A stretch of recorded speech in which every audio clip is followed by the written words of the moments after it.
Bonjour à tous. Donc voilà, aujourd'hui petite vidéo spéciale. Alors ne fouillez pas, je sais, vous voyez la marque qui est reprise sur toutes les chaînes. Je vous rassure tout de suite, c'est pas un partenariat. Mais c'était super important pour moi de présenter ces produits. Pourquoi? Comme vous le savez, on vient de faire 13 portes en chaîne massif où on a eu un très gros souci avec l'huile blanchie qu'on a appliquée dessus.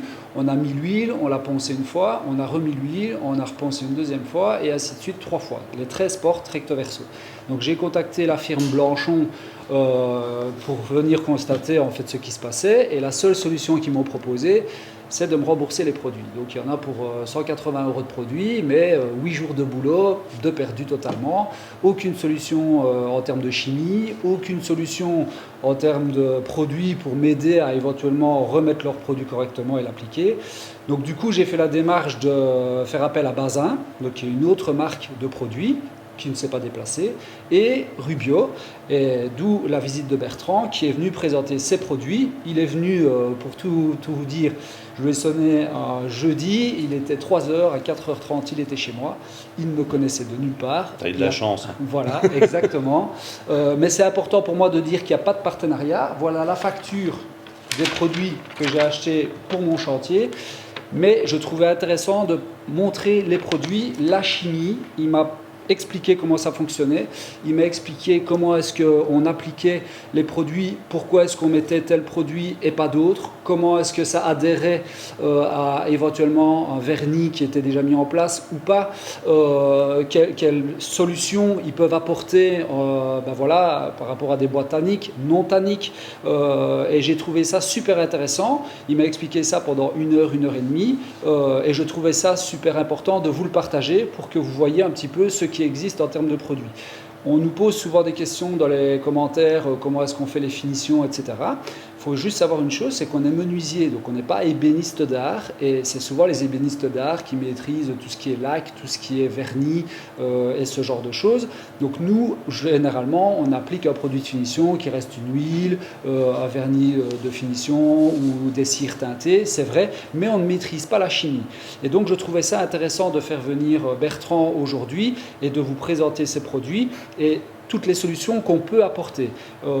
Honnêtement, par rapport à ce que je vois sur YouTube, puisque comme je le dis depuis le départ, Rubio est quand même présent énormément sur YouTube, il m'a donné plein d'informations que je n'ai trouvées nulle part et que je trouvais super intéressant de proposer, comme par exemple, tout le monde se dit oui, monocote, donc c'est une seule couche, donc si j'ai une teinte blanchie ou une teinte grisée qui n'a pas une intensité suffisante, automatiquement je ne sais pas le faire, alors que c'est pas vrai. Il existe des produits comme le tannin primeur ou bien tu m'as dit Woodprep. Voilà, le Woodprep. Et donc tout ça il va vous expliquer, évidemment c'est son métier, c'est pas le mien, mais c'était important pour moi de vous expliquer pourquoi est-ce que je faisais cette vidéo et que voilà, c'est vraiment du partage, uniquement du partage. Bertrand va confirmer qu'il n'y a rien, donc les produits c'est moi qui les ai achetés, que voilà, c'est juste de la présentation de produits. Et ceci c'est à moi-même. Voilà, ok.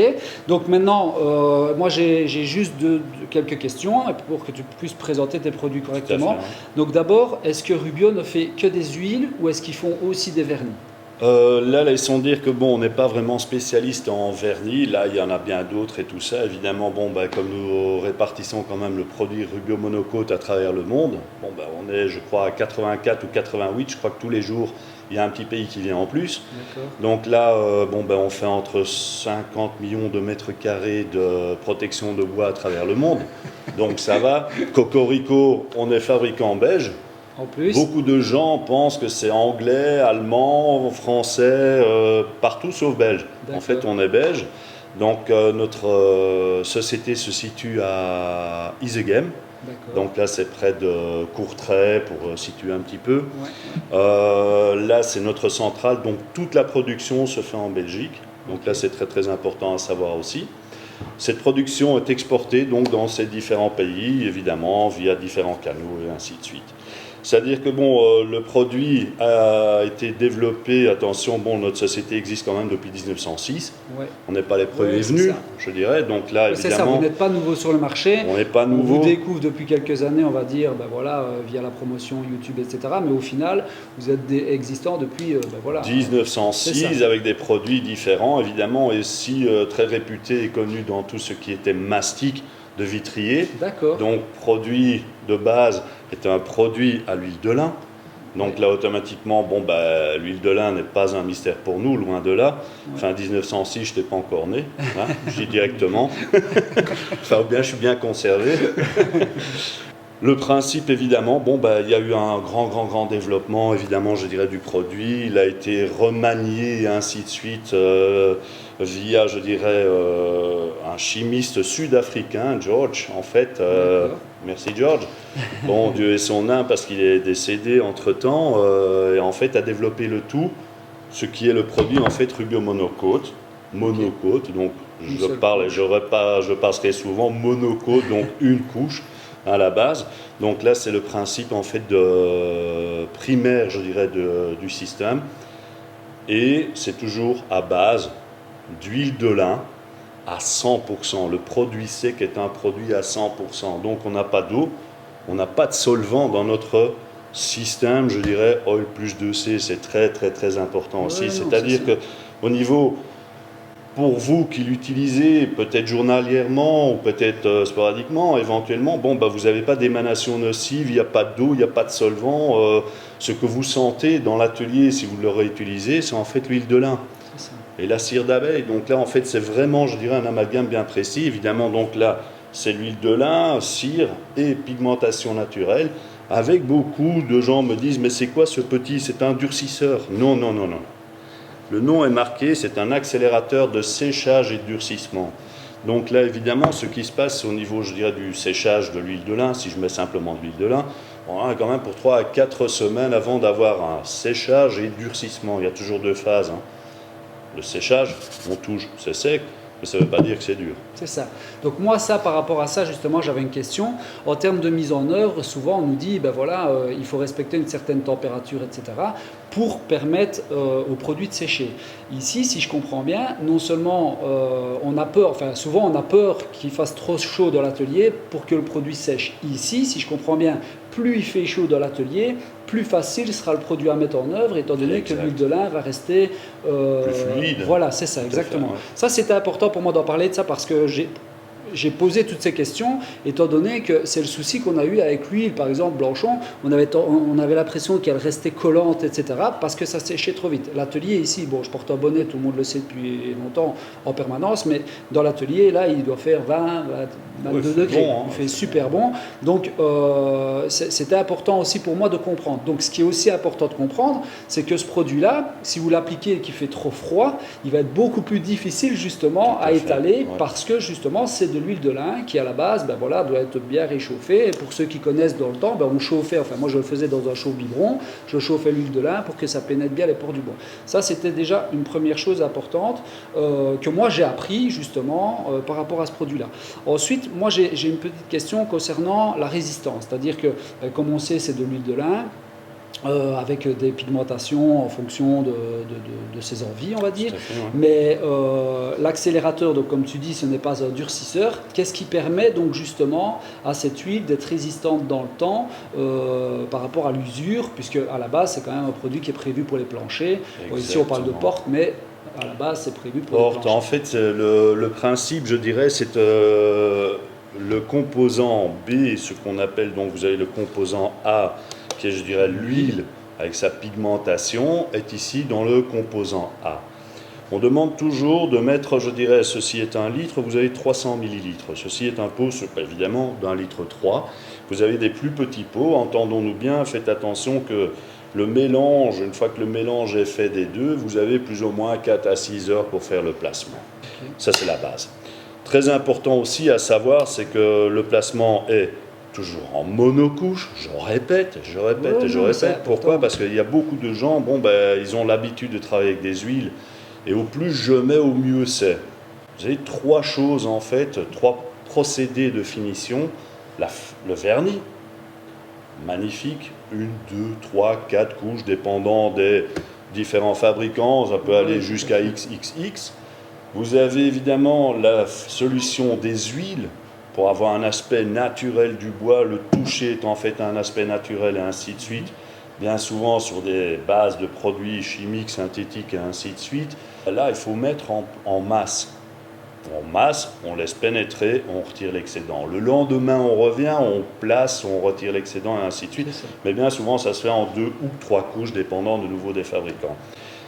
Et puis vous avez le Rubio Monocoat, qui est un produit, je dirais, carrément avec technologie moléculaire. Wow, c'est un grand mot, ça fait très chimie et ainsi de suite. En fait, c'est très simple. La cellulose, le bois, est composé de quoi? De cellulose, hémicellulose et lignine du bois. Qu'est-ce qu'il va faire? On a la cellulose, l'hémicellulose, la lignine du bois. On vient pénétrer dedans. On peut mettre 20 couches. Il y en a 19 à enlever. Il n'y en a qu'une qui tient. C'est la première. C'est ça. Donc la masse n'a aucune nécessité.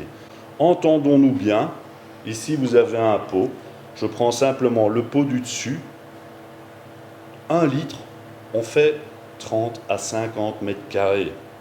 Donc quand vous voyez le pot et vous allez l'acheter, vous allez oh, c'est cher. Non, divisez ça par autant de mètres carrés, c'est-à-dire en fait le prix est dérisoire. C'est super important ce qu'il dit parce que, comme vous le savez, il y a quelques jours ou quelques semaines, là on est lundi, le lendemain de la crème des bouseux, pour ceux qui nous suivent.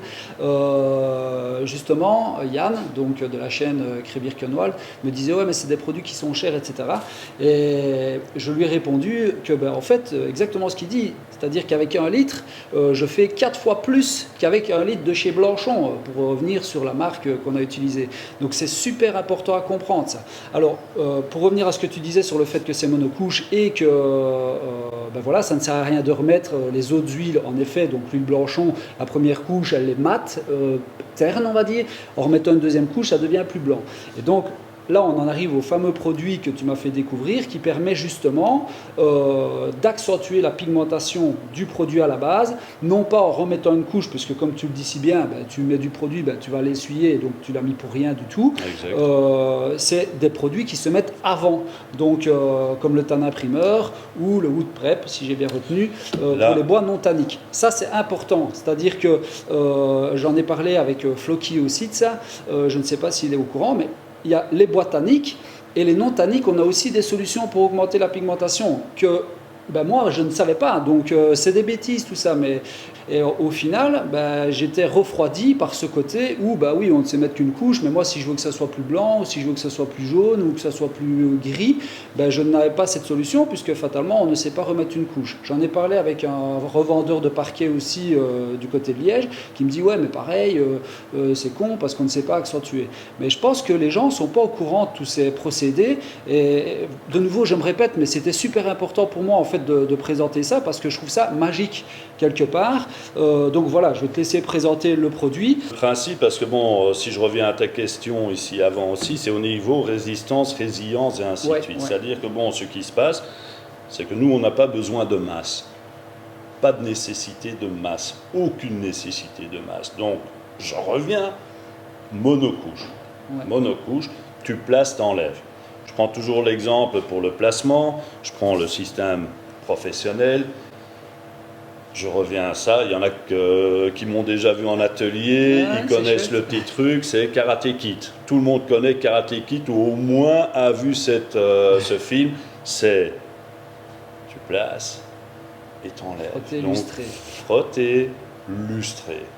Donc, quand vous avez terminé avec Rubio Monocoat, vous avez votre ceinture noire. C'est ça. Donc, toujours, au niveau mécanique, alors à ce moment-là, c'est toujours avec le pad beige pour mettre l'huile, le pad blanc pour retirer.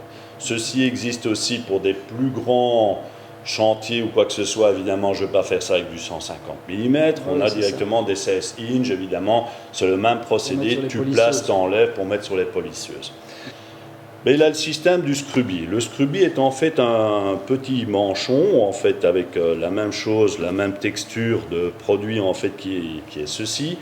Et on vient placer, je dirais, avec ceci et le petit chiffon en coton blanc. J'insiste, coton blanc. Prenez pas un chiffon teint rouge, vert, bleu ou quoi que ce soit, ou un vieux t-shirt vert avec une huile blanche. Ça peut créer évidemment certains petits problèmes de dilution de teinte éventuellement. Puis quand vous avez terminé votre tâche, vous avez dit tiens, il y a un petit fond verdâche ou rougeâtre ou bleuté.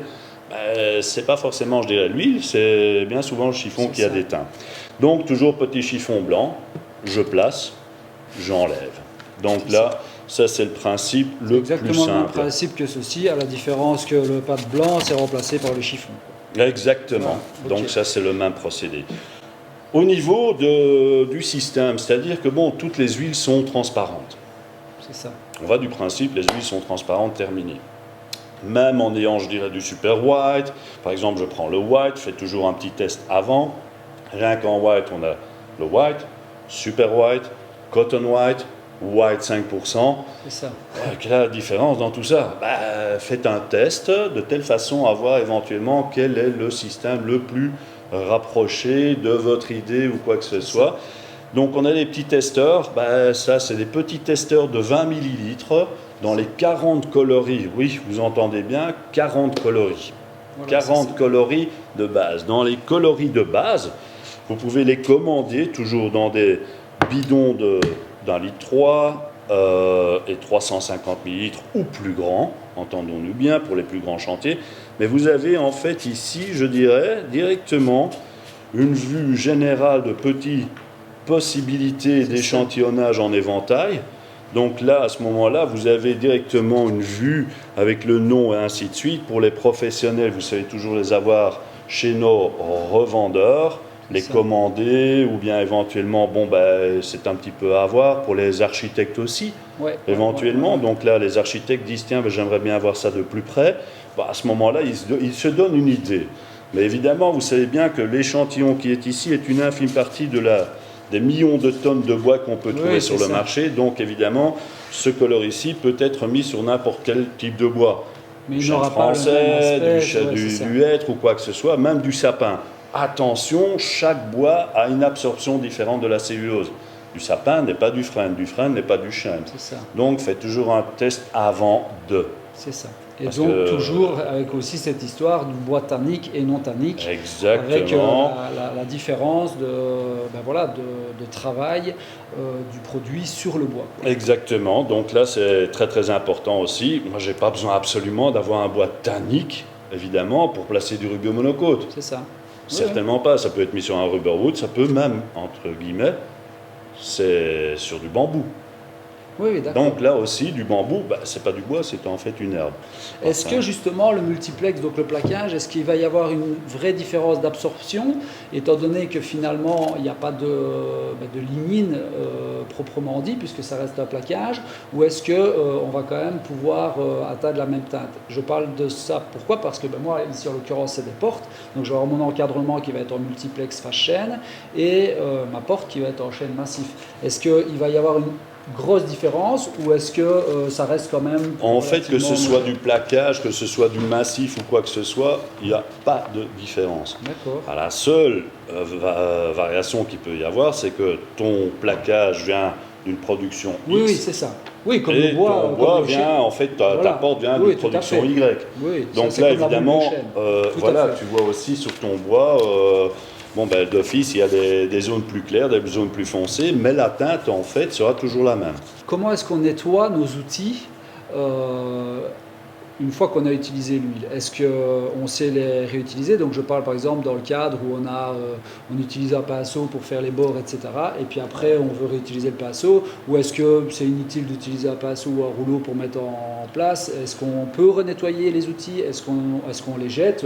Là, ça dépend de l'outil, évidemment. Si vous avez un pinceau ou quoi, ou caisse, là, d'office, c'est peut-être à récupérer. Si vous dites, j'en ai plus besoin après mon chantier ou quoi que ce soit, vous jetez. Vous avez le cleaner, avec le cleaner, vous pouvez nettoyer tous vos outils. D'accord.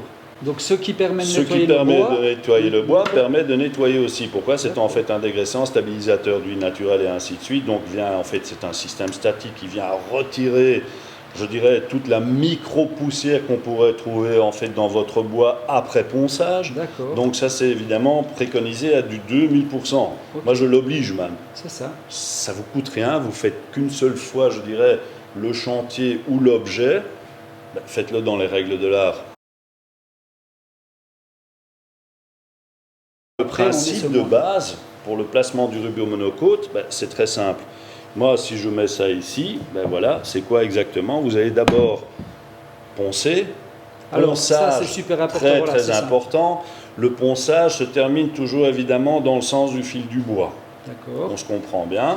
Et est-ce que c'est mieux de le faire avec une ponceuse à bande ou avec une ponceuse rotative, par exemple? Ben là, laissons dire que ça, c'est un choix. Laissons dire que la ponceuse à bande, bon, ben là, évidemment, c'est peut-être trop agressif ou quoi, ou qu'est-ce. Maintenant, bon, si vous avez la possibilité impeccable, vous pouvez le faire. Okay. Maintenant, évidemment, ce que nous demandons toujours, c'est un ponçage avec un treillis. Oui, ok. Voilà. Donc un treillis, ben, c'est tout simplement un papier à poncer qui est prépercé. Voilà, c'est comme un genre de tissu. Voilà. Et alors ça permet à la poussière de passer à travers quand il y a une aspiration, etc. Contrairement aux autres où vous avez des trous qui sont un peu plus agressifs. Donc voilà, ça c'est plus constant, la finition est plus constante et bon, vous avez compris pour certains excentriques ou quoi que ce soit, bon, ben, qu'est-ce qui se passe? Ben, il y a la petite queue de cochon que l'on appelle. Donc là, évidemment, si on a un meuble et on regarde plus en profondeur, évidemment, on va voir cette petite queue de cochon. Mais ceci permet quand même d'atténuer fameusement tout ça. Okay. On termine toujours en 120, 150. C'est-à-dire, si maintenant vous avez un ponçage à 400, venez fermer la cellulose. Au plus la cellulose est fermée, au moins de pigmentation on restera. Évidemment, si vous vous terminez en 60 ou 80, bah, vous avez en fait toutes les traces, je dirais, de ponçage. Bon, la finition n'est pas impeccable, donc là, ce qu'on préconise d'office, je dirais, remonter dans le grain, je dirais, du ponçage de 60, 80, 100, 120. 120, vous terminez dans le sens du fil du bois, vous avez quelque chose de nickel. Okay. La cellulose est encore assez ouverte pour avoir la pigmentation nécessaire. Une fois que c'est fait, là on renettoie alors. Voilà, une fois que le ponçage est fait, en atelier la soufflette de telle façon à retirer déjà un maximum, l'aspirateur éventuellement si c'est sur chantier, tout cela. Okay. Mais là vient le produit cleaner. Le cleaner, donc là comme je vous ai dit, est un stabilisateur d'huile naturelle, stabilisateur en fait aussi je dirais au niveau pas tannique, mais permet je dirais d'avoir quand même je dirais un bon nettoyage du bois et en profondeur. Il est statique, donc là c'est évidemment très très important, quand vous avez poncé, vous avez de la micro-poussière. Ce que vous retirez, c'est la poussière superficielle, mais pas la poussière dans la cellulose. C'est ça. Donc qu'est-ce qui se passe? Nous évidemment on a besoin d'une bonne cellulose, bien propre et ainsi de suite. Vous passez simplement, vous prenez ceci, vous prenez un chiffon, vous venez simplement l'imbiber. Je remets un petit chiffon ici au-dessus.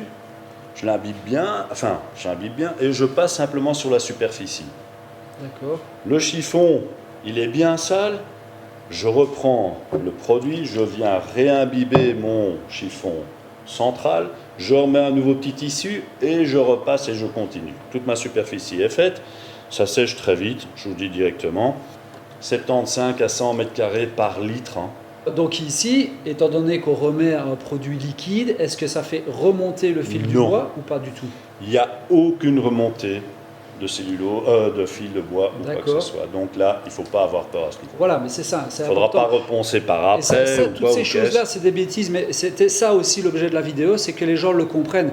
C'est-à-dire que tout le monde te dit, ouais, mais bon, tu remets un cleaner, ça ne sert à rien, ceci. Et je vous assure, j'ai aucun intérêt à mettre cette marque en avant. Vraiment, moi aussi, je suis super content d'avoir découvert parce que ça va me permettre, je l'espère, je vais faire les 13 portes et donc vous allez avoir mon expérience derrière, de dire, ok, on a enfin peut-être trouvé un produit qui est facile à mettre en œuvre et qui est efficace. Et alors, qui permet de travailler correctement en toute sécurité en termes de COV et tous ces machins-là, parce qu'il n'y a aucun produit chimique, c'est des bêtises, mais c'est super important pour moi, parce que, vous le savez, je fais de l'apiculture, donc je suis quand même très proche de la nature. Puis j'ai Louis, qui est mon stagiaire, ce serait quand même con de choper un cancer des poumons, un cancer du nez, parce qu'on travaille ces produits-là. Ici, il faut comprendre le truc de la lignine et de la cellulose. Vous imaginez, vous prenez votre bois, il est rempli de canaux. Donc tout ce qui est les rayons médulaires et ce genre de choses, c'est tout des canaux, d'accord? Vous les coupez et vous avez tous des tuyaux en fait qui amènent cette cellulose dans le bois. Et bien ces canaux-là, quand vous les avez poncés, vous les avez remplis de poussière. C'est comme si vous aviez tous des tuyaux, je ne sais pas, de n'importe quoi, que vous remplissez de boue. Et ben c'est exactement la même chose. Donc ici, il y a toute de la poussière. Et ce produit-là, en fait, va retirer toute la poussière de ces canaux pour permettre à la pigmentation de votre huile de pénétrer. Donc comme il expliquait si bien, l'huile, elle est transparente à la base. Donc c'est le pigment qui va amener la couleur à votre bois. Si vos canaux sont coupés, la pigmentation ne peut pas pénétrer dans ces canaux-là. Donc au final, final, vous allez avoir le côté transparent qui va rester sur le dessus, mais le pigment, en fait, quand vous allez l'essuyer, va partir. Si je comprends bien, c'est un peu le principe. Évidemment. Moi, c'est ce que je dis toujours, quand tu vas au magasin, ben, en fait, tu prends ça, voilà, les petits chiffons, voilà, et le produit d'entretien, parce qu'on oublie toujours les produits d'entretien. Donc, tu pars bien souvent avec ça. Donc ça, c'est primordial, c'est d'avoir évidemment le bon matériel. Vous pouvez vous trouver tout ce matériel chez nos revendeurs, ça de toute façon, j'insiste, rubiomonocode.com ou .be. N'allez pas sur le site français. J'ai rien contre mes collègues français, loin de là, mais bon, ce qui se passe, les dénominations sont différentes. Nous employons toutes les dénominations anglophones pour le monde entier. La France a, je dirais, des dénominations française et spécifique pour le marché français. Okay. Donc faites bien attention, un site, rubiomonocode.com, c'est le site mondial, .be, c'est la même chose, et là vous retrouvez en fait un petit signet distributeur, là vous pouvez trouver vos distributeurs les plus proches. Est-ce que ça se met aussi sur le MDF ? Le MDF, là évidemment tu as un amalgame de différentes, c'est de la poussière de bois. Oui. C'est-à-dire qu'évidemment, pour créer en fait une matière telle que celle-ci, qu'est-ce qui se passe ? Tu vas mettre beaucoup de colle. Certains produits que je ne connais pas, le gros problème, que l'absorption n'est pas égale. Je parle bien, je dirais, d'un MDF traditionnel, rien de spécial. Donc là, tu ne sais pas dire exactement, tu peux avoir éventuellement des traces d'absorption complément, plus importantes et différentes. Okay. Donc moi, je ne suis pas très très chaud en fait pour du MDF traditionnel, je dirais comme ceci. Pourquoi ? Parce que là-dedans, il y a tellement de matière, il y en a des très très bons, là il n'y a pas de problème. C'est important parce qu'on voit le valchromate, là, ce genre de choses. C'est différent. Mais voilà, moi honnêtement, je ne connais pas. Je découvre tout ça, le valchromate, je ne connaissais même pas. Alors c'est peut-être moi qui suis débile, mais voilà, on ne sait pas tout connaître. Et donc je me dis, nous on travaille quand même de temps en temps le MDF, les gens aiment bien le MDF parce que c'est facile à peindre, en tout cas beaucoup de gens. À peindre. Et voilà, c'est ça. Et donc je me dis, comme je vois sur le valchromate, etc., quelle est la réelle différence en fait entre le valchromate et le MDF ? Parce il existe aussi du MDF teinté. Oui, du MDF teinté, mais alors à ce moment-là, par exemple, du valchromate, Valchromate Finza, par exemple, c'est deux sociétés avec lesquelles nous travaillons intensivement aussi, parce que dans notre... Oui, donc Valchromate, c'est une marque en fait. Valchromate est une marque bien spécifique, une marque portugaise, je dirais, qui fait du MDF teint dans la masse. D'accord. Là, nous avons, je dirais, à ce moment-là, la possibilité de travailler, par exemple, tous nos produits, comme ceci aussi, le Oil Plus 2C, ou même le hybride, qui est un produit extérieur, qui peut être aussi placé, je dirais, qui a même les mêmes teintes que le valchromate. D'accord. À ce moment-là, le principe est un petit peu différent. Vous prenez le pot et vous mettez que 10% de l'accélérateur. D'accord. Il y a un petit truc. C'est-à-dire que ça ne se met pas alors à ce moment-là avec le Scruby ou éventuellement avec des pâtes telles que ceux-ci. On a un pâte, je dirais, qui est un pâte en mousse. Et le pâte en mousse, je vais vous montrer directement. Voilà, ça s'appelle, je dirais, le pâte bleu. C'est ça. Voilà. Alors, ce qu'il dit, c'est important, c'est super important et je rebondis dessus parce que moi, justement, ce pad-là, je l'ai utilisé. C'est-à-dire que je croyais que ce pad-là était utilisé pour mettre l'huile. Et donc, je l'ai pris, j'ai essayé avec l'huile Blanchon. Bon, n'en parlons pas, ça ne fonctionne pas. Mais ça ne fonctionne pas avec l'huile Rubio non plus. C'est-à-dire que ça fonctionne sur du valchromate ou du MDF teinté, mais ça tu vas me le dire après. Mais seulement, ça ne fonctionne pas sur du bois massif. Donc, c'est super important ce que je vous dis là parce que, de nouveau aussi, le but de la vidéo, c'est ça. C'est aussi, quelque part, alpaguer les revendeurs. Parce que moi, j'ai été, je ne citerai pas de nom, j'ai été chez mon revendeur et il ne m'a pas conseillé. C'est-à-dire que moi, j'ai acheté ça en me disant nickel. Et je ne suis pas le seul, j'ai des artisans ici de la région qui n'étaient pas convaincus du produit parce que il a utilisé ce pad-là pour mettre justement sur une table en bois massif et fatalement ça n'a pas fonctionné. Donc c'est important de retenir tous ces petits détails. La vidéo, je ne sais pas combien de temps elle va durer, je vais la scinder, non mais c'est important parce que je vais la scinder sur les différents points, mais c'est important ces détails-là parce que vous allez acheter le pad bleu, vous allez mettre ça sur votre table en chêne massif en vous disant Benoît il m'a dit ceci ou tel m'a dit cela et vous allez être dégoûté. Pourquoi ? Parce que vous avez été été acheter un pad bleu et qui ne fonctionnera pas. Donc il faut bien respecter, et c'est comme pour tout ça, c'est aussi ça le but de la vidéo. Je vous dis, on demande tellement de choses sur les finitions, je trouvais que c'est super important de vous donner voilà, toutes les armes pour pouvoir faire un travail correct de A à Z en mettant les choses en place. C'est tellement facile de critiquer un produit ou de dire ouais ça ne va pas, mais si on ne l'a pas appliqué correctement, voilà, à un moment donné il ne faut pas se plaindre. Et c'était pour ça aussi que je voulais donner le droit de réponse à Blanchon, qui finalement n'est pas venu parce qu'ils n'ont pas de solution à m'apporter. Et donc je trouvais ça intéressant quand les gens peuvent nous donner des solutions et nous les démontrer. Voilà. Donc écoutez tous ces petits détails plutôt que de dire ouais moi Rubio j'ai essayé. Il y a beaucoup de gens qui viennent mettre dans les commentaires et ça ne va pas. Mais est-ce que vous avez utilisé le bon pad? Est-ce que vous avez utilisé le cleaner? Est-ce que vous avez... de nouveau, je dis bien, moi, j'ai pas un bal. Ils en vendent 10 mètres cubes ou 10 000 litres. J'ai pas un centime. C'est juste que voilà, il faut l'utiliser. Moi, j'ai mes produits là que je vais mettre sur mes portes. J'ai acheté le cleaner. J'ai acheté le tannin remover. Bon, ça, il va expliquer sur le chaîne. Des fois, vous avez des taches de tanin qui se marquent quand vous allez à la scierie de séchage, etc. Avec le tannin remover, vous savez retirer ces taches-là. Moi, j'ai trouvé ça dans aucune marque. Alors, on faisait des mélanges avec de la térébenthine, de l'ammoniac et de l'eau oxygénée, etc. Mais est-ce que c'est vraiment efficace? Est-ce que c'est bon pour notre cerveau? Bon, l'ammoniac, tout le monde sait que c'est extrêmement bon pour nos neurones. Donc, voilà, il existe tout ce genre de produits et je trouvais ça intéressant. Alors, je sais, des fois, je suis redondant, mais c'est important pour moi de mettre les points sur les i comme pour le reste. Donc, moi, ce que je te propose... On a vu les pads, on a vu un peu les produits. C'est d'essayer, donc de faire juste un essai sur un morceau de chaîne, un essai sur un morceau de hêtre pour qu'on puisse voir cette histoire de différence de teinte avec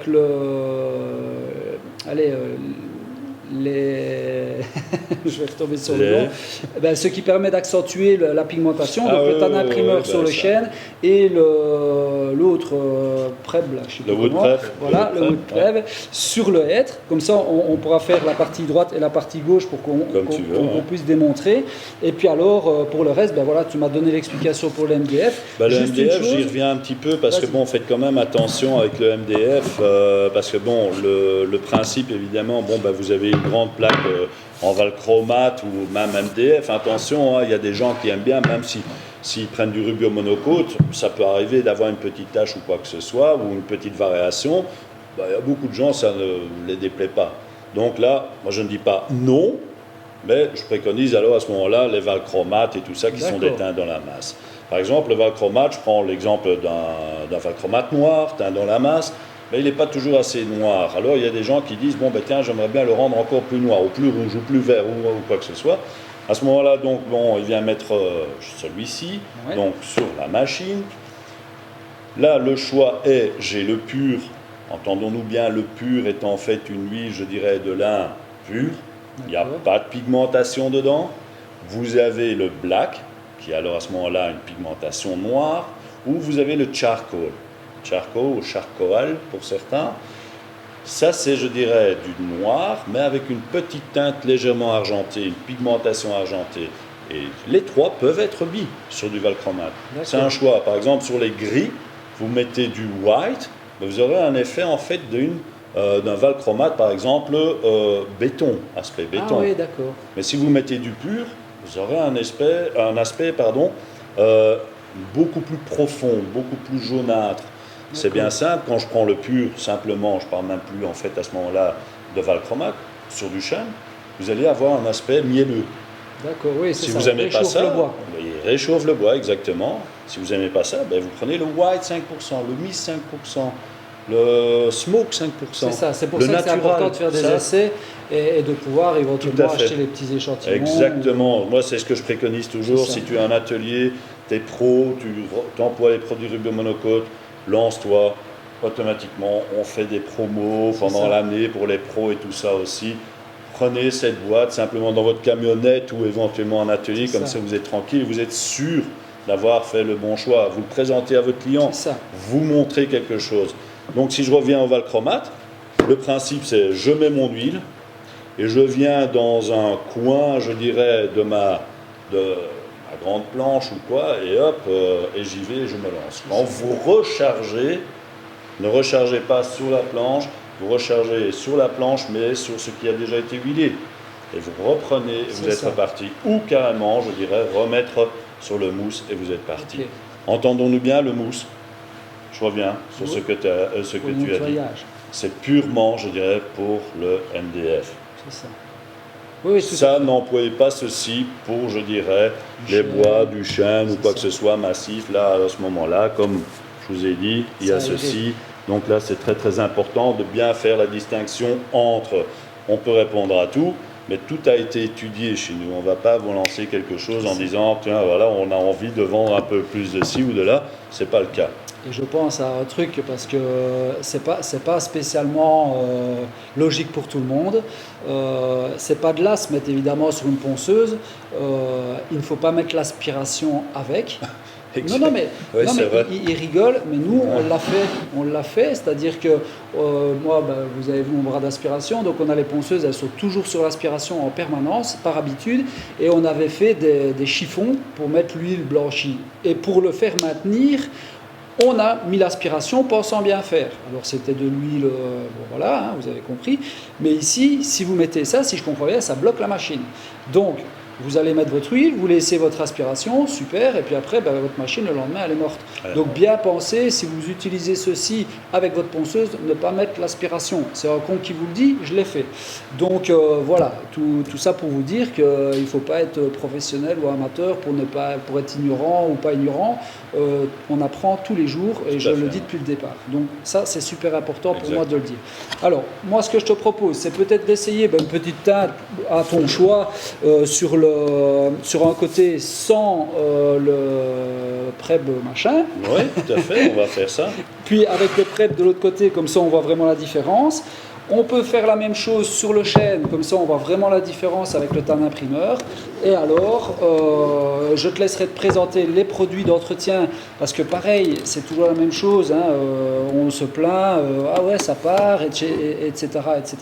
Moi j'ai aussi le cas, souvent chez les gens qui mettent du plancher, même si je découvre ce produit-là, où tiens, ça fait 3 ans, et puis il y a l'huile qui part, ou il y a le vernis qui part, mais en fait les gens utilisent avec des détergents hyper agressifs, voire si c'est des meubles de cuisine ou une tablette de salle de bain haute, on va prendre du sif, hein, vous savez, le truc bien agressif. Non, mais c'est vrai en plus. Ouais, et donc, qu'est-ce qui se passe? Les produits partent. Alors, je sais, on va me dire, moi, je ne connais pas du tout les prix. Hein, ça, c'est vraiment les produits d'entretien. Mais en fait, si vous allez acheter du sif, ça va peut-être vous coûter 15 €, j'ai aucune idée, mais ça va peut-être vous coûter 15 € aussi. Mais en fait, la différence, c'est que ce produit-là, vous allez le garder pendant 4 ans.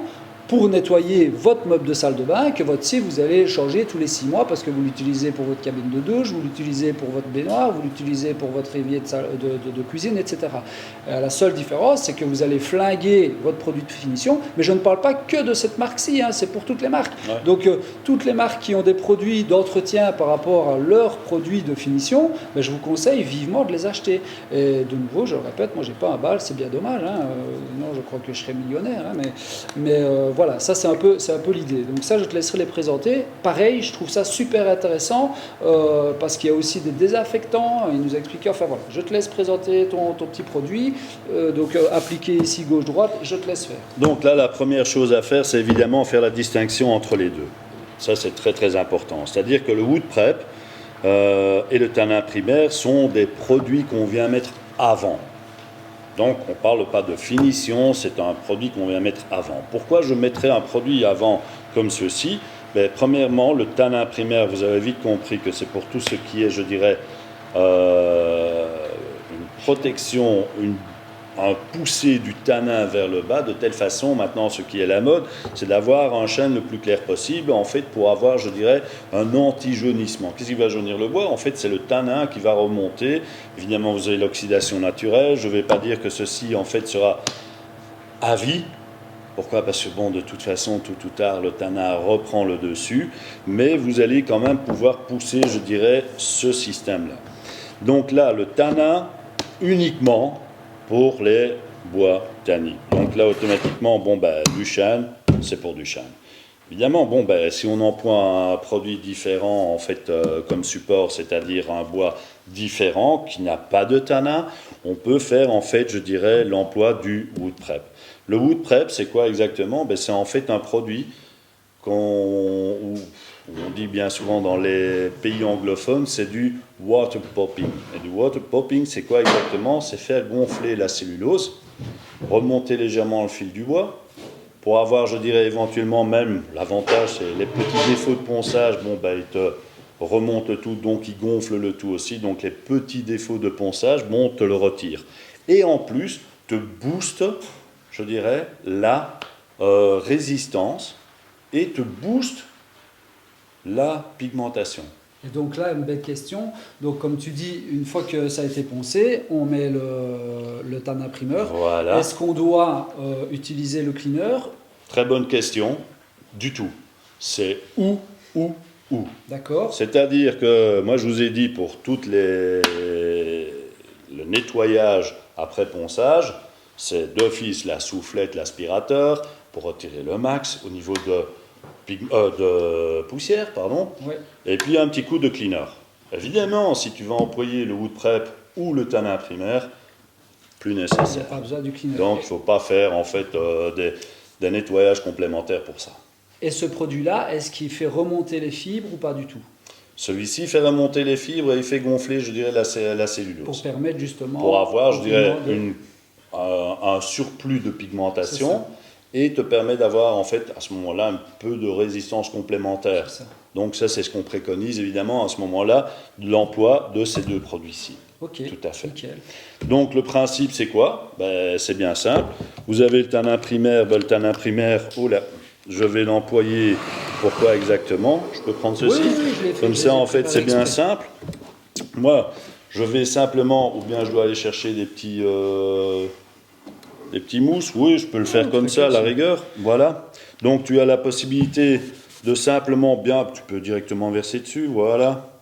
Voilà. Bien mouiller. Le but est ici de bien mouiller la superficie. Donc, vraiment, tu peux y aller, tu sais, il ne faut pas avoir peur. Ils sont radins, les menuisiers. Ils sont radins.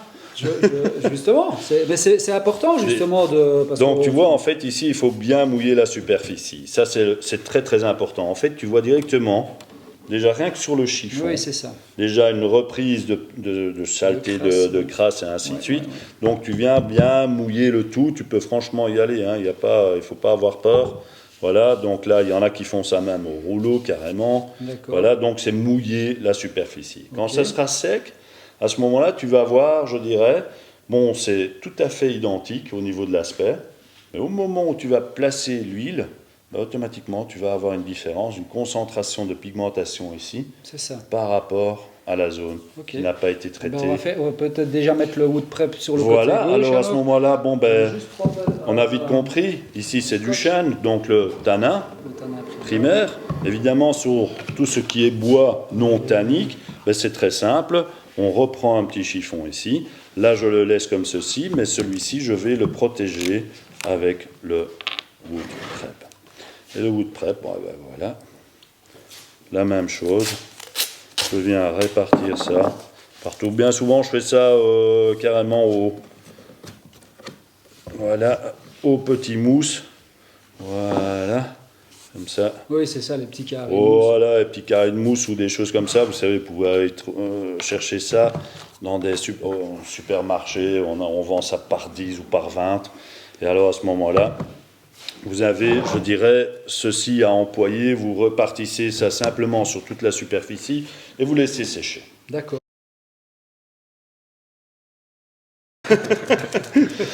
Donc, le principe, vous avez vu, on a mis ici le tannin primaire, ici on a mis le wood prep.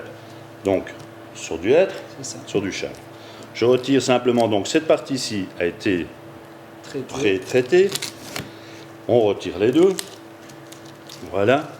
Je mets l'huile en monocomposant parce que bon, ce qui se passe, donc comme je vous avais dit, on a les petits flacons de 20 ml, les 100 ml en monocomposant. C'est simplement pour faire des petits tests ou quoi que ce soit. Évidemment, si tu emploies régulièrement du rubio monocote et ainsi de suite, tu ne vas plus passer dans les 20 ml, mais tu passes dans les 100 ml. Le principe, c'est quoi? Toujours bien mélanger. Pourquoi? Parce qu'évidemment, si ça a stagné pendant X mois, je dirais, dans un showroom ou quoi que ce soit, tu vas voir, il y a la pigmentation en dessous et l'huile au-dessus. Donc moi je mélange toujours, très très important. Ne mélangez jamais avec un mixeur ou quoi que ce soit. Pourquoi? Parce qu'en fait le système de séchage est un système oxydatif. Donc évidemment, au plus d'oxygène votre huile aura, au plus vite le séchage sera fait. Séchage, donc séchage, c'est 12 à 24 heures, mais le durcissement complet, c'est 5 jours. Moi, je prends toujours 7 jours. Maintenant, quand tu dis séchage 12 à 24 heures, ça veut dire qu'on peut marcher dessus directement ou on doit attendre 12 à 24 heures pour pouvoir marcher dessus? 12 à 24 heures d'attente avant de marcher dessus. D'accord. Par contre, quand c'est du mobilier ou les portes, etc., est-ce qu'on peut les manipuler? Voilà, par exemple, ici, je vais faire une phase de porte. Est-ce que je dois attendre 12 à 24 heures pour retourner ma porte et mettre l'autre couche? Ou est-ce que je peux retourner ma porte et mettre l'autre couche sans me tracasser, qu'il y ait des marques? Normalement, tu peux directement le faire aussi. Maintenant, évidemment, si tu vois qu'il y a un petit peu, il y a certaines traces ou quoi que ce soit, ben, tu les laisses quand même reposer et le lendemain, tu fais l'autre côté. D'accord, ça va. Donc ça, c'est, je dirais, non, mais c'est important parce que, de nouveau, quand on voit, enfin moi je dis je découvre, donc la question c'est une vraie question que moi je pose parce que on voit beaucoup certains qui font leur truc, qui mettent directement les mains dessus et donc c'est sec directement au toucher. Donc ma question elle était vraiment sérieuse dans le sens où, donc a priori on peut manipuler les petits objets, etc., c'est sec au toucher, mais par contre si c'est un plancher ou autre, il faut bien attendre 12 à 24 heures pour pouvoir marcher dessus. Exactement. Et donc les portes, pareil, a priori on peut manipuler, mais toujours veiller avant de retourner sa porte et de faire directement l'autre couche, si on n'a pas des marques de doigts par exemple ou autre, avant de la retourner. Voilà, exactement. Donc là, ici, pour les testeurs, moi je prends donc le produit qui a été mélangé, je place, attention, hein, certains vont dire mais il est fou, ben voilà, le téléphone sonne, c'est un produit anti-stress. C'est-à-dire que bon, ici, certains voient ça, ils ont l'habitude de travailler avec des saturateurs, ils vont dire « oh, panique, téléphone sonne, on ne répond pas ». C'est ça. On ne répond pas. On va directement se lancer, voilà, pas de problème. On va le faire dans les règles de l'art avec le scruby. Le scruby, donc vous voyez le manchon, le scratch et ainsi de suite. Donc là, je vais simplement le placer, je dirais, sur la superficie. Donc là, j'en ai mis peut-être un peu trop. Voilà. Donc vous voyez, vous avez la possibilité de bien tirer dessus. Le but du jeu, ça ne sert à rien de mettre de la masse. Hein. C'est pas du tout nécessaire. Voilà. Alors à la caméra, on n'avait pas l'odeur, mais ici, on sent bien l'huile de lin. Exact. C'est super bon. Chiffon blanc. Normalement, il faut laisser reposer plus ou moins 3-4 minutes, de telle façon que la cellulose puisse reconnaître le produit, s'imbibe bien et ainsi de suite. On laisse reposer 5 minutes. Chiffon. On va retirer l'excédent. Vous voyez déjà directement la ligne. On voit vraiment la démarcation. La démarcation, exactement. Tout à fait. Donc là, c'est la zone parce que je l'ai retourné. Donc en fait, ici se trouve le tanin primaire. Vous voyez, l'excédent, c'est de la perte. Hein. Donc là, ça ne sert à rien de faire de la masse. Je viens égaliser. Donc là, c'est quoi exactement? Ici, c'est l'égalisation, je dirais, de la superficie et retirer le surplus. Vous avez directement compris que vous voyez directement la différence. Ici aussi, bon, ben, on voit encore les zones de rabot, donc très ici important. C'est vraiment une chute. Hein. Donc, je ne sais pas si ça se voit bien à la caméra là d'aussi loin, mais on voit bien à droite le tanin primeur et à gauche sans le tanin primeur. On voit vraiment la démarcation, donc la pigmentation plus importante. Entendons-nous bien, toutes nos huiles sont mates. Je dis directement, toutes nos huiles sont mates. Et est-ce que tu sais les rendre brillantes ou pas? Tu peux les rendre brillantes avec deux possibilités. C'est éventuellement utilisé par après. Alors à ce moment-là, ce qu'on appelle l'huile de maintenance universelle. Là, de nouveau, c'est un petit flacon d'un demi-litre. Vous faites 75 à 100 mètres carrés. Que vous vendez ou que nous vendons aussi. Là, automatiquement, nous avons un complément, je dirais complet, je dirais de système bien spécifique sur demande du client, des professionnels bien souvent, parce que c'est vous qui nous ont envoyé, je dirais, tiens, des idées en disant, et pourquoi pas ci, et pourquoi pas là. Bon, ben, à certains moments, ben, si on a, tu veux, un aspect plus satiné, à ce moment-là, je dirais, quand tout est bien sec et bien durci et tout ça, c'est-à-dire après 7 jours, tu peux encore, par exemple, dire, bon, ben, ok, je mets un petit coup, éventuellement avec l'huile de maintenance universelle, pure, black ou white, un petit surplus, je dirais, sur la superficie, 10 demi-litres, 75 à 100 mètres carrés. Donc là, quelques petites gouttes, vous répartissez, vous retirez de nouveau l'excédent, ça c'est l'huile de maintenance universelle. Et à ce moment-là, quand ça sèche, vous aurez un aspect satiné. Ok, ouais, nickel. Laisse tomber là-haut, il n'y a pas de Donc là, ça c'est pour le chêne et le tanin primeur, donc on a vraiment vu la différence. Moi, ça m'intéresse de le voir sur le hêtre parce que le chêne, tu me l'avais déjà présenté justement quand je cherchais une solution pour les portes. Mais le hêtre, ça m'intéresse de voir si ça marche voilà, aussi donc, bien. Système ici, bon, comme on a dit tout au début, on n'utilisait pas, je dirais, le tanin primaire, mais c'est le wood prep. C'est ça. Donc là, pour ceux qui veulent voir, sait-on jamais. Voilà. Donc, je reprends mon black, je vais faire les deux côtés, un traité au wood prep et l'autre pas.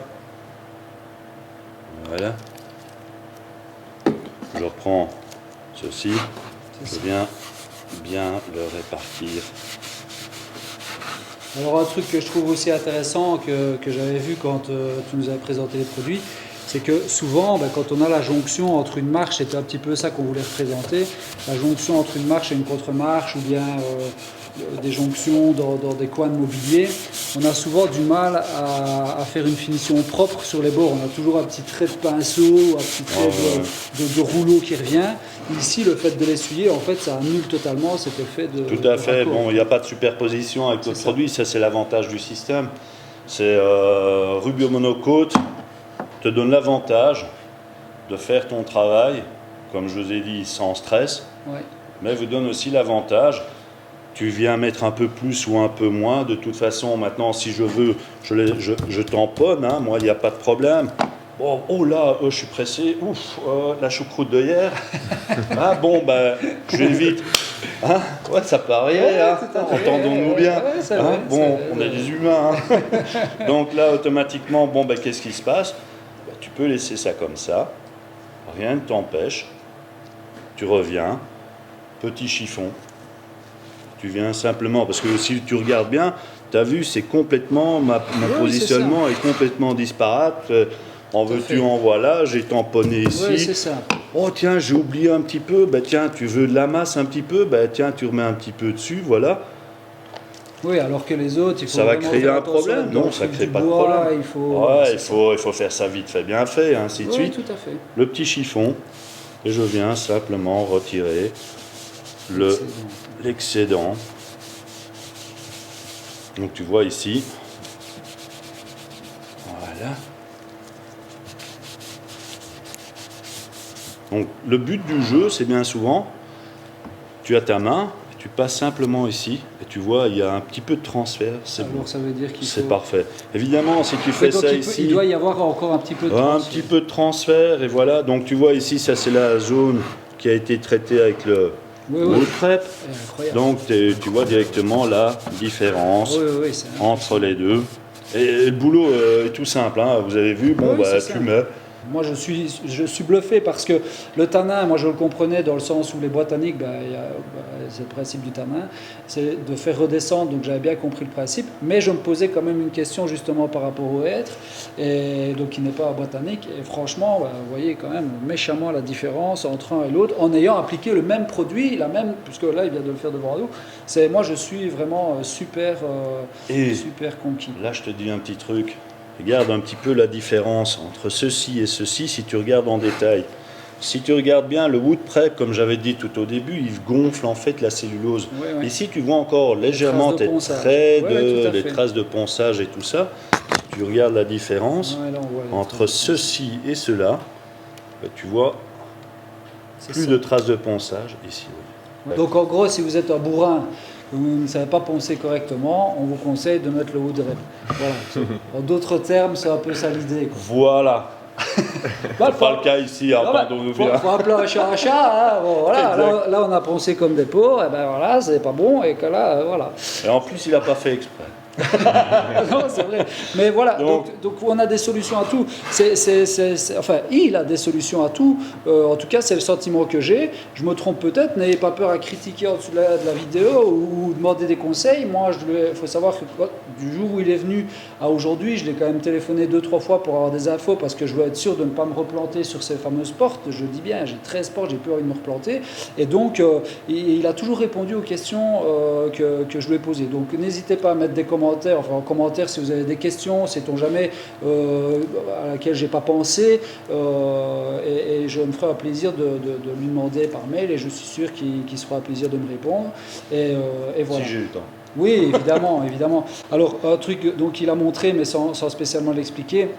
Donc ça, c'est les petits échantillons que vous pouvez aller acheter donc, chez les revendeurs, si vous avez des tests à faire, etc. Comme ça, vous n'êtes pas obligé d'acheter spécialement des grosses quantités. Je trouve ça pratique. Moi, c'est ce que j'ai fait pour montrer à mes clients et qu'ils puissent choisir leur teinte. Donc j'ai été chercher un petit pot comme ça. Et déjà, ne fût-ce que pour vous donner une idée, un petit pot comme ceci, j'ai su faire une planche complète. Au total, sans exagérer, je faisais toute cette zone-ci. Donc admettons, vous avez un petit mobilier à faire, une table de nuit comme vous aviez vu sur les vidéos, avec un flacon comme ça, vous savez quasiment le faire. Hein. Bien souvent c'est les 100 ml alors qu'ils te laissent un petit peu oui, tout à 20 fait. ml. Là, oui, mais enfin voilà, on sait déjà faire pas mal de choses, exact. Mais sachez que ça se vend dans ce conditionnement-là, éventuellement si vous avez un essai à faire. Donc là on a mis les produits, vous avez vu quand même méchamment la différence, la facilité de mise en œuvre, mais ça vous allez le voir plutôt sur les portes, parce que sur les petites pièces, et c'est ça que je reproche un petit peu, ce que je vois sur YouTube, c'est que c'est souvent sur des petites pièces comme on vient de le faire. Moi par contre je vais vous montrer mes portes, donc j'ai 13 portes. Donc là, ce n'est pas des petites pièces et vous allez voir l'efficacité ou non, parce que je ne l'ai pas encore fait, donc je vais le voir. Mais en tout cas, ça m'a l'air efficace. Maintenant, juste peut-être présenter tes produits.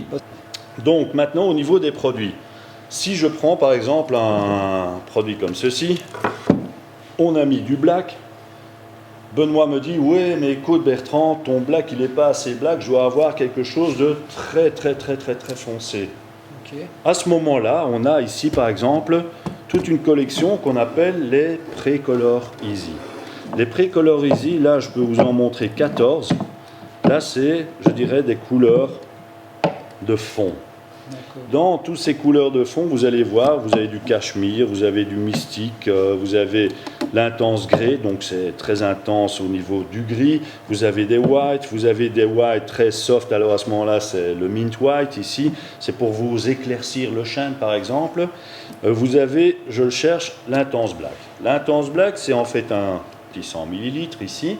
Qu'est-ce qu'il va faire? C'est un produit avec une très haute pigmentation, de différents coloris. À vous de faire le choix. Qu'est-ce que ça va donner? Écoutez, ça dépend de votre support. Tout à fait. Je peux le mettre directement dessus. Je viens simplement le répartir sur... Vous avez vite compris que le support sera bien noir. Oui, c'est ça. Donc là, c'est le principe. Je viens, je dirais, le répartir. Voilà. Je passe de l'autre côté et je viens retirer un petit peu l'excédent. Pourquoi? Ça ne sert à rien de laisser de la masse. Okay. Pourquoi? Parce que bon, ici on va le laisser prendre un petit peu, de telle façon que de nouveau cette cellulose reconnaisse évidemment, je dirais, le produit, l'absorbe un petit peu.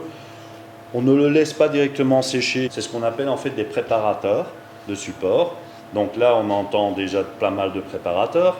On a le boot prep. Ouais. Donc vous avez vu sur le, ça, c'est pour l'intensité. Pour l'intensité. Si on a un produit éthanique, on peut employer le tanin primaire. Ouais. Et ici, on va employer, je dirais, des produits de préparation avant de mettre la protection qui est l'huile. Donc là, à ce moment-là, bon, ben, ça c'est en fait un préparateur teint. Je dirais qu'on appelle alors le Precolor Easy. Le but du jeu, c'est d'avoir, je dirais, cet aspect, je dirais, toujours visible de la fibre. Oui, comme ça, vous voyez ça de plus près. Pas si on voit la caméra, mais ici on voit vraiment bien la fibre. Vous voyez vraiment, je dirais, la variation, je dirais encore, visible de la fibre. C'est ça, maintenant il faut mettre l'huile de finition. Et quand il est sec, maintenant normalement ce que je fais ma pièce et le lendemain, je viens mettre la protection. C'est ça, d'accord. Ici dessus, je peux choisir. Je mets du noir, du pur, du blanc, oui, c'est ça. Du gris, du noir. Là, ça te permet de te faire une variation de teinte. Là, je peux alors à ce moment-là faire, je dirais, une variation de teinte sans aucun problème. Ah, ça peut être chouette de voir ça.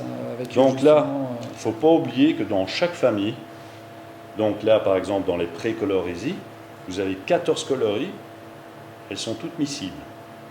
Donc les 14 coloris, vous pouvez créer vos propres coloris de base. Donc miscible, c'est mélangeable. Donc, mélangeable, c'est-à-dire que bon, je prends un peu celui-ci et celui-ci. Je les mélange à autant de pourcents. notez Ça bien donne- sur un papier Oui, ce c'est que ça. vous avez fait. Ne faites pas, hein, au doigt mouillé et plouche. Non, non. Prenez, je dirais, la balance, prenez un petit récipient, mettez à 0 et vous allez mettre autant de grammes de celui-ci, autant de grammes de celui-ci et autant de grammes de celui-ci. Vous mélangez bien, vous avez noté la formule sur le côté et puis vous allez répartir C'est ça. sur votre support. Ouais, c'est ça. Ouais, donc on peut vraiment Pourquoi laisser libre à notre imagination. Alors rien avec que toutes les teintes. 14 exposants, 14, 14, 14, Oui, c'est 14, ça. 14, rien Ouais, que ouais. ceci, en fait, vous avez déjà quelques millions de possibilités. Donc Ah oui, ça, c'est clairement. un plus. Ouais, non, Donc c'est simplement avec une base.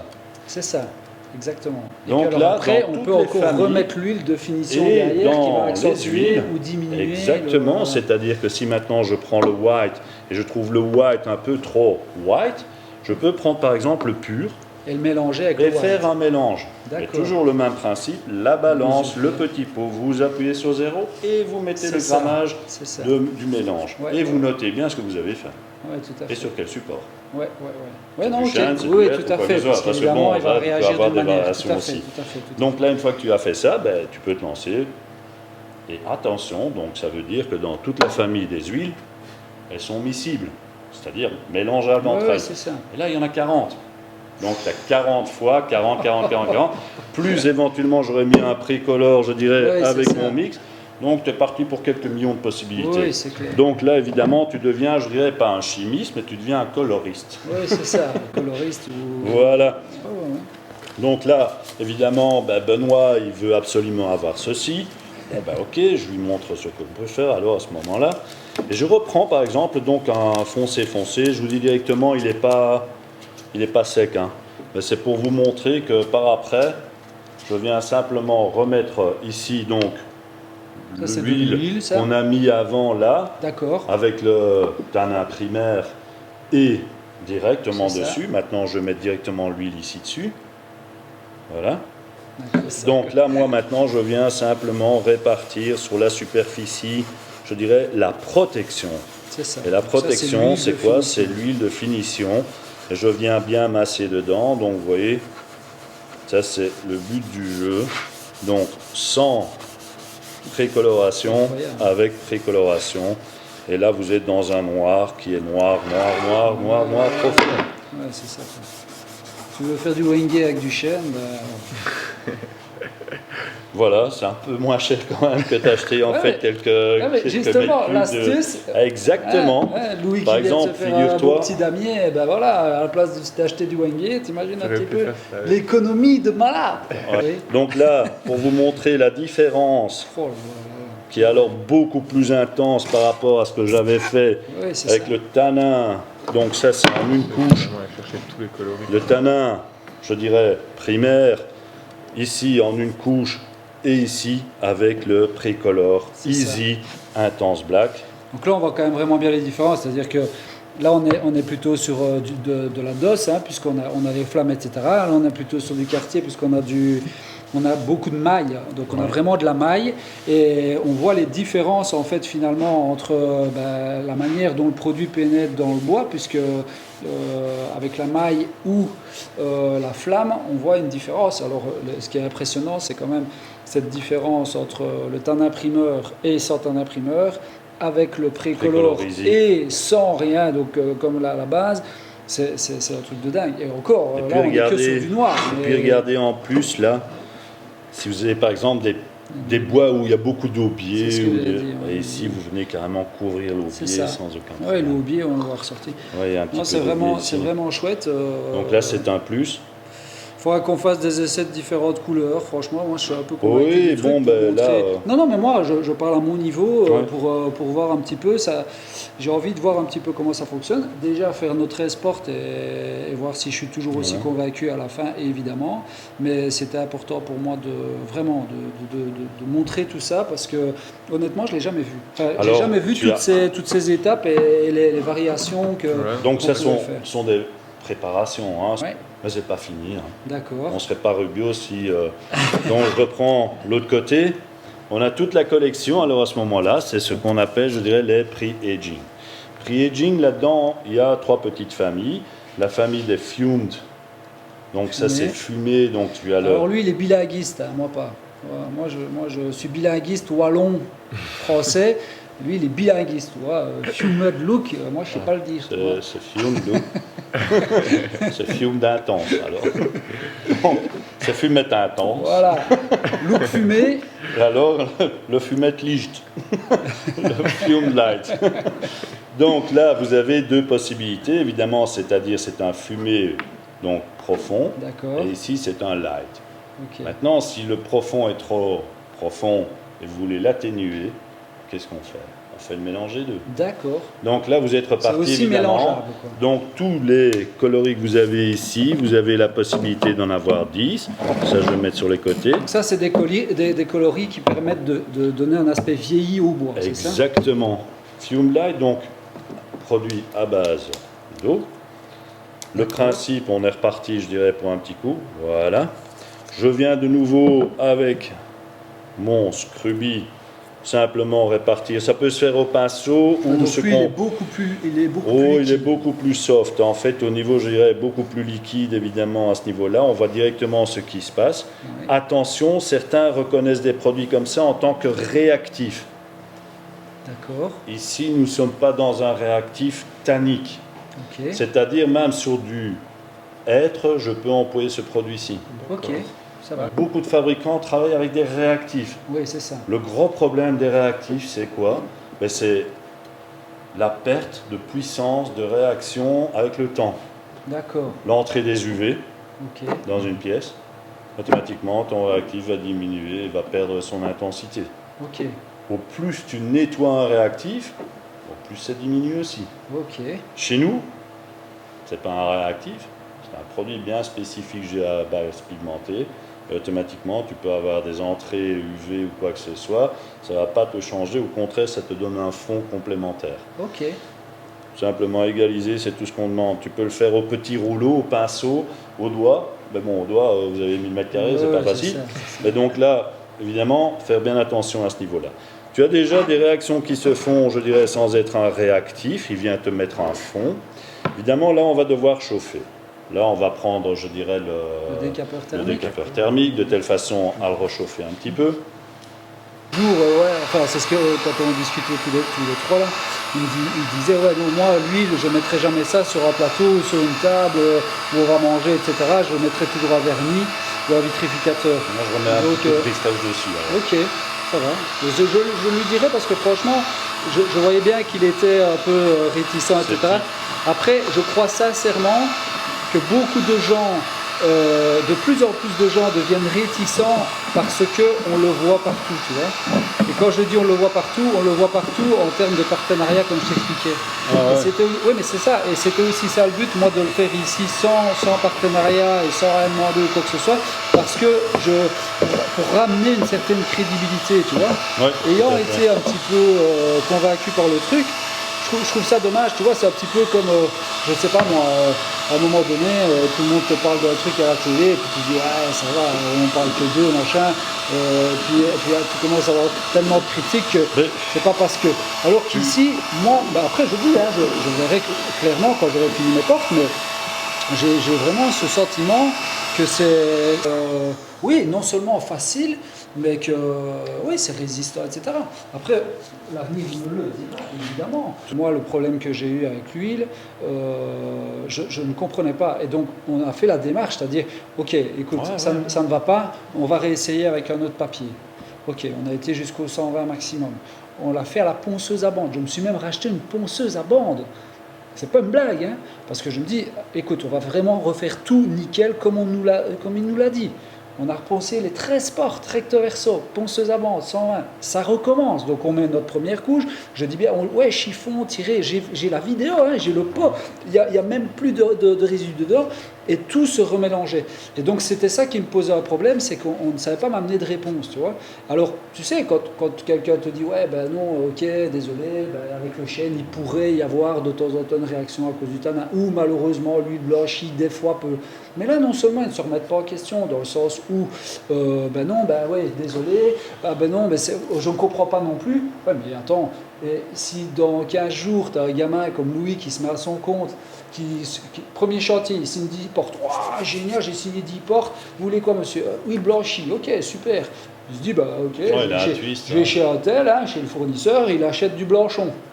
Il prend son blanchon, il fait son machin, ben le gamin il met la clé sous la porte, hein, avant de commencer. Alors qu'il a mis tel qu'on lui a demandé, et la seule réponse que Blanchon lui donnera, c'est celle qu'ils m'ont donnée, c'est « Ah bon, on vous rembourse le produit ».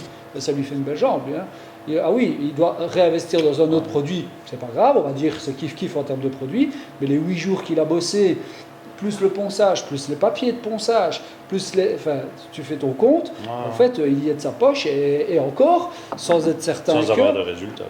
Voilà, tu vois, donc c'était ça que je trouvais ça intéressant de faire. Enfin voilà. Donc ici, là, on va faire un petit test alors justement avec ce pre-aging. Ouais. Donc le pre-aging qui est ce vieillisseur. Ici, bon, j'ai pris le light, donc il y a encore plus foncé, plus intense. Alors c'est le Fumed intense. Ok. Là, je vais prendre pour montrer la différence qu'il peut y avoir. Si les gens disent ah, je veux absolument ça, alors là, on n'en a pas encore parlé, mais c'est le petit produit qu'on a ici, c'est l'invisible protecteur qui est en fait une émulsion végétale, entendons-nous bien, à mettre en 3 couches. C'est pas du vernis, c'est pas de l'huile, c'est une émulsion végétale. Donc là, c'est encore ou autre chose. Donc si on veut conserver comme ça, si on veut conserver ça, ça va un petit peu foncer, mais ça ne foncera pas comme les huiles. Nickel. Maintenant, je vais montrer, je prends le pur, donc là c'est le produit, je dirais, oil plus 2C, donc le composant A qui est l'huile. C'est ça. Je mélange bien, donc celui-ci n'a pas de pigmentation, tu vas directement voir aussi la différence de chauffe qu'on peut avoir alors à ce moment-là. Si j'en mets un peu plus, c'est pas grave, je peux me le permettre, ça ne me coûte pas plus cher pour moi. Je reprends. Bon, normalement, je les coupe en petits morceaux, mais comme ça, vous voyez directement ce que ça fait quand je viens répartir, je dirais, directement du pur sur du chêne. Voilà. Donc, non traité, traité au pur, traité avec le pre-aging. C'est ça. Ici, Fumed Light et protection, avec les deux. Comme ça, tu vois directement ce que ça peut donner. Vous voyez, on part d'une base. C'est énormément employé aussi pour des rénovations, des petits problèmes, je dirais, ou récupérer des teintes et des choses comme ça. Donc, tu vois directement ce qui se passe.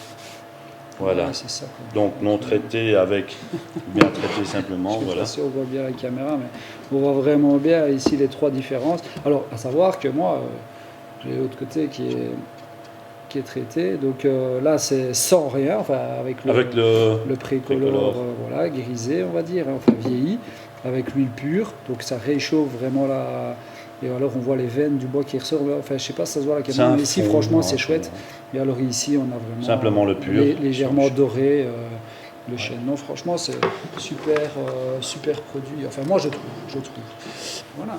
Le principe, évidemment, comme chez chaque fabricant, Benoît, tu as vite compris qu'on a des catalogues bien précis. Ouais. Catalogue général, la Bible Rubio Monocote. Et tous les produits. Français, néerlandais, anglais, allemand, espagnol. Ça, on sait les avoir chez les fournisseurs ou bien... Ça, tu sais les avoir chez les fournisseurs. Si tu ne l'as pas chez le fournisseur, tu sais lui demander. Là-dedans, vous avez une explication complète de tous les produits, la mise en œuvre, tout. C'est très très bien expliqué. Vous avez même la technologie qui est très très bien expliquée, pourquoi je prends ça ou pas un autre. Donc on vous explique pourquoi il n'y a pas de superposition et ainsi de suite. Les COV aussi, les certificats appropriés, certificat Eurofin Gold 5 étoiles, c'est pas un hôtel, c'est un certificat. Donc là évidemment, tu as les produits évidemment jouets d'enfants. Donc vous savez bien, les enfants, ils vont tuer un petit peu, je dirais, les jouets. Donc c'est pas nocif. Donc là c'est très très important aussi. Et vous avez évidemment aussi, je dirais, des produits qui sont anti-feu, mais c'est anti-propagation. Là c'est une collection bien spécifique. Là c'est pour les musées, les restaurants et tout ça aussi. Donc c'est des choses bien spécifiques, uniquement pour le système de sol. Avec un minimum de 5 mm de bois massif, donc de bois noble, en chêne. Les tests ont été faits à ce niveau-là. Donc, ça peut être une petite parenthèse. Et très très important aussi, nous avons le certificat alimentaire. D'accord. Donc on peut employer pour les tablettes de travail, tout ça aussi. Donc à ce niveau-là, tout ça c'est possible. Donc je dirais dans cette Bible, Rubio Monocote, vous avez tout est repris dedans. Okay. Et moi c'est comme ça que j'ai trouvé mes produits donc suite à sa visite. Parce qu'évidemment ici c'est, on va pas dire du bourrage de crâne, il y a beaucoup de choses à faire. C'est pour ça que je vais essayer de noter les minutes à laquelle on parle de choses. Vous pourrez revisionner la vidéo. On a essayé d'être le plus complet. Donc maintenant on va présenter les produits de finition. Mais ce catalogue là, franchement je vous conseille d'aller les chercher. Moi je l'ai pris et justement ça m'a permis de savoir ce que je devais acheter par rapport au projet que je voulais faire. Tout est en effet bien réexpliqué. Donc moi je ne me souvenais plus du nom du produit pour éclaircir, etc. C'était le TAN imprimeur. Puis il y a d'autres choses. Pour les gens qui adorent travailler le bois, etc. Honnêtement, il y a plein de choses. Moi, avant que tu présentes ces produits-là, je voudrais aussi vous parler d'un produit qui m'a fasciné chez vous. C'est le produit pour reboucher les trous et les fissures dans les bois. Exact. Parce que la plupart des gens prennent de la lie-bois ou prennent du liant à bois, et encore très peu connaissent le liant à bois apparemment, ou de la colle et mélangent avec de la poussière. En fait, le produit que Rubio fait est extraordinaire. Pourquoi ? Parce que il rebouche la fissure, mais à la place de creuser au séchage, il gonfle.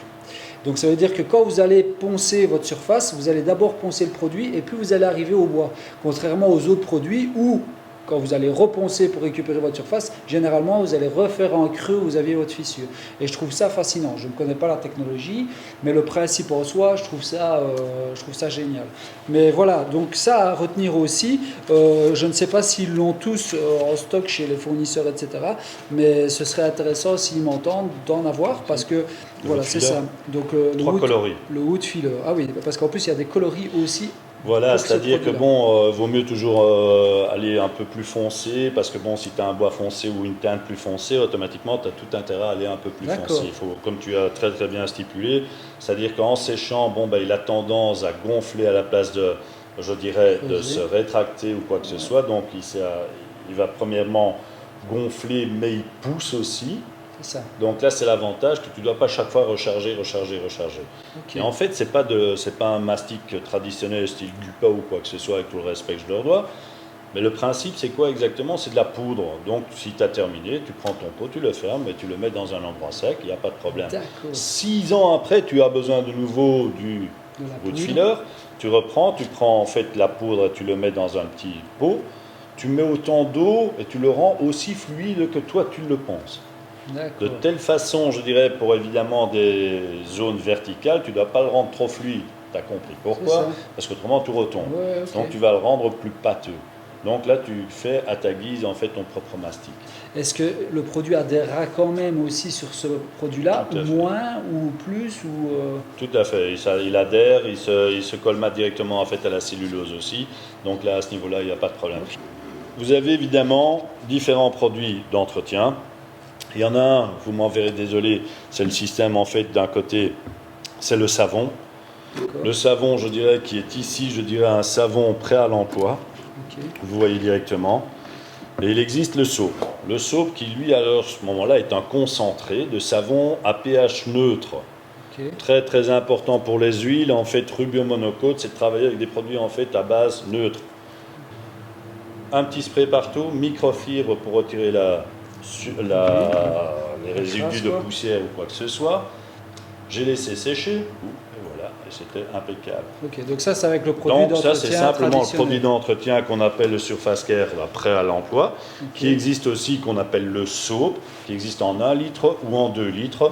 Avec 1 litre vous faites une année, parce qu'on a besoin de 3 petits bouchons dans 5 litres d'eau. Très important alors à ce moment-là, avec le soap on emploie toujours 2 soaps. On se comprend. Ça va, pas de souci. Donc, prêt à l'emploi, ça c'est pchit et microfibre. L'autre c'est avec 2 soaps. Donc, vous avez aussi, on ouvre la bouteille de champagne, on ne fait pas attention, quelques gouttelettes, réaction tannique avec le chêne, tache noire. Que faire ? Première chose que beaucoup de gens vont faire, c'est aller dans la cuisine, prendre le tampon Jex, un bon petit coup de Dreft et commencer à frotter pour voir si la tache s'enlève. C'est ça, donc ils ont déjà... C'est le buzz. Alarme à ne pas faire. Donc là, c'est très très important. On a alors à ce moment-là 3 produits bien spécifiques. Chacun a son efficacité pour des tâches bien précises. J'ai ici ce qu'on appelle le Lime Spot Remover. Le nom le dit, Remover c'est retirer. Lime Spot Remover c'est pour retirer toutes les taches éventuellement de calcaire, taches blanches, taches de résidus de chauffage, on a fait la purge ou quoi que ce soit. Donc là, petite tache de rouille ou quoi que ce soit, Lime Spot. Cas extrême. Le principe c'est quoi? Vous avez votre tâche, vous allez simplement mettre un peu de produit dessus et vous ne touchez pas. Le but du jeu, c'est que lui travaille. Celui-ci ou celui-ci. Donc là, c'est très très important. Donc, mettez le produit. Vous mettez éventuellement un petit essuie-tout de cuisine en papier. Vous voyez, vous mettez ça dessus. Terminé, on ne touche pas. Autre petite tâche qu'on peut avoir, c'est ces fameuses tâches éventuellement. Bon, ben, une belle table en belle question, je te coupe juste. Donc, tu mets ce produit-là, donc tu as fait partir la tâche. Est-ce que c'est mieux il faut remettre de l'huile par-dessus après ou pas du tout? Pour les trois, c'est pour ça que je vais revenir à la fin. D'accord, alors pour les trois, alors à ce moment-là, bon ben c'est quoi? Bon, pour les trois, ben, comme tu viens à ce niveau-là, bon ben c'est quoi?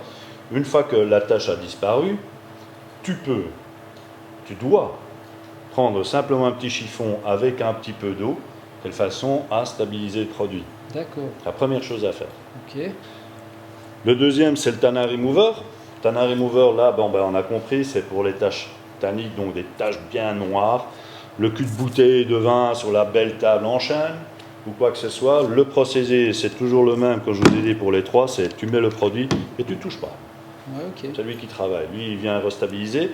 Attention évidemment, ne faites pas ça sur une table qui a été traitée évidemment avec éventuellement, je dirais, des produits, des sous-produits ou des sous-teintes ou quoi que ce soit, parce que lui il revient à la base. C'est ça. Entendons-nous bien, si vous avez même travaillé avec des réactifs dans le temps ou quoi que ce soit, si vous allez utiliser ça, ben, il revient à sa base. C'est ça, donc il faut remettre les réactifs. Il faudrait remettre les réactifs. Là, évidemment, ça demande un peu plus de chipotage. Mais si c'est simplement une table traitée rubio monocode, vous avez qu'une bouteille dessus et voilà, est terminé. Vous mettez ça dessus et c'est terminé. Ça va? Nickel. Ça va? Ouais, nickel. Et alors, vous avez les taches de graisse. Bon, ben, la nouba, c'est fait et tout ça. La tache d'olive écrasée, le chips écrasé, en veux-tu, en voilà. La poêle de sauce qui est tombée. Ben, ça, c'est le Grease Remover. Et donc là, ça fait partir vraiment... Et ça fait partir, je dirais, la tache de graisse, alors à ce moment-là, que vous avez eu ou que vous n'aurez plus du tout, ou c'est à voir un petit peu, en fait, au niveau, je dirais, mais toujours là, dans la Grease Remover, vous avez compris, Grease Remover, lui, c'est une huile, l'huile est une graisse, donc il y a peut-être intérêt à remettre un petit coup d'huile, alors à ce moment-là. Ça va. Donc, si je comprends bien, quand on a fini d'utiliser ces produits, qu'on a fait une finition chez vous, on a ces produits de désinfectant, enfin de nettoyage, retirer les taches, etc. Donc l'idéal, c'est quand même de toujours conserver un petit pot de 100 ml de la teinte qu'on a utilisée, ou le mélange qu'on a fait éventuellement des différentes teintes, conserver de côté, comme ça, ben voilà, si on a une tache ou autre, on utilise ces produits-là et on vient repasser par-dessus, comme ça on est certain, s'il y a une différence de nuance, de le faire. Dernier petit produit que tu voulais présenter, ben, qui est vraiment d'actualité. Exact. C'est-à-dire que bon, on a le petit logo évidemment du Corona, que tout le monde connaît entre-temps à travers le monde. Donc juste quand même, hein, on a tous les deux fait un test PCR, on est tous les deux négatifs, c'est pour ça qu'on n'a pas de masque. Hein. C'est quand même important de le préciser parce que avant qu'on en prenne plein la tronche, machin, voilà. Tout est en ordre. Donc désinfectant. Désinfectant, pourquoi un désinfectant? Rubio lance un désinfectant, c'est très simple. Beaucoup de gens ont un meuble qui a été traité, des portes, même des escaliers et tout cela, et vont évidemment désinfecter. Désinfecter par exemple dans les bureaux, on a pas mal de menuisiers qui font des grands meubles de bureaux et tout cela aussi. Le gros problème, c'est que les désinfections se font avec produits X ou Y, très haute tenue en alcool et tout ça, automatiquement, il ne faut pas oublier qu'on vient... Si on ne le fait qu'une seule fois, ça peut mal. Mais évidemment, on fait ça journalièrement et régulièrement. Donc là, automatiquement, qu'est-ce qui va se passer? Vous allez attaquer, évidemment, je dirais, la protection. Donc nous, on a créé, je dirais, un désinfectant bien précis. Je dirais qu'il y a le désinfectant, je dirais, Rubio Monocote, qui est un désinfectant d'office préconisé, je dirais, pour éventuellement désinfecter toutes les surfaces, supports, je dirais, traités au Rubio Monocote et autres. Oui, c'est ce que j'avais demandé. Donc ça fonctionne aussi pour d'autres huiles de finition, parce que ce que tu dis, c'est juste en fait. Hein. Moi, j'ai un gros bidon là, de gel hydroalcoolique, etc. En effet, c'est blindé d'alcool, mais non, mais on le sent même sur les mains. Tu le sens. Hein, et donc, quand on en met sur les bureaux, etc. Bon, voilà, moi j'ai la chance, j'ai pas de bureau. Enfin, on est des gens manuels, mais les gens qui sont dans les bureaux, etc. Ben, j'imagine qu'ils doivent traiter, si c'est en bois massif ou autre. À mon avis, les couches d'huile, de vernis, etc. disparaissent. Donc ça fonctionne aussi sur le vernis, ça fonctionne. Voilà, aussi. Sur le vernis, il faut toujours faire un petit peu attention, évidemment, avec, je dirais, des produits à base d'alcool, parce que bon, certains vernis ont des produits, je dirais, en fait, sont à base d'alcool, donc ça, il faut quand même faire un petit peu attention. Donc avec ça, il n'y a pas de souci. Avec ceci, il ne devrait pas y avoir de souci. Maintenant, évidemment, si tu n'es pas très sûr, moi je dis toujours, bon, ok, fais un petit test. Oui, c'est ça. Est-ce que tu penses que tu as d'autres choses à dire? Écoute, c'est une petite bêtise, mais on a reçu pas mal de demandes de professionnels. Okay. Donc là, par exemple, c'est un petit accessoire qui est tout bête, parce que quand tu refermes le pot, tu vas en avoir tout plein. Toujours. Alors on a un petit bec verseur, c'est tout bête, tu peux mettre directement dans le pot, et automatiquement, bon, ben, qu'est-ce qu'il va faire? Ben, tu sais verser facilement, tu retires ceci, tu nettoies, et le pot on s'est refermé sans avoir de saloperie. Donc là, c'est un petit accessoire, mais tout bête. Vous en avez un ou deux, ben, c'est suffisant, mais bon, et le gros problème, c'est évidemment, mais je peux trouver ça où? Chez nos revendeurs. Et tous nos revendeurs, vous savez les retrouver d'office, je dirais, sur rubiomonocote.com. Dépendant de ta région, tu mets ton code postal ou éventuellement la ville, et ils te donnent un périmètre, je dirais, complet de tous nos revendeurs. Oui, c'est ça. Et même à l'étranger. Les sensibiliser. C'est des bêtises ce que je dis là, mais il faut sensibiliser les revendeurs. Et là, je m'adresse aussi aux professionnels, parce que quand on arrive chez le revendeur et qu'il ne connaît pas, voilà, moi par exemple, il ne connaissait pas les pads blancs et les pads beiges. Je le dis sincèrement devant la caméra, pour moi c'est une aberrance. Quand il y a des choses qui sont bien, il faut les mettre en avant. Et comme il dit, c'est une bêtise, mais voilà, ils ont ça va faciliter la vie à plein de gens, parce que ben, voilà, les pots qu'on a, en effet, sont toujours dégueulasses. Donc il faut sensibiliser nos revendeurs. Moi, ben, quand j'irai chez mon revendeur, ben, je vais lui parler de tout ça. D'ailleurs là, il vient de commander des boîtes de pads pour moi, mais il vient d'en commander parce que ben, il s'est rendu compte que c'était intéressant. Mais s'ils ne sont pas au courant et qu'on n'a pas les ustensiles à disposition, ben, je pense que tout le monde y perd.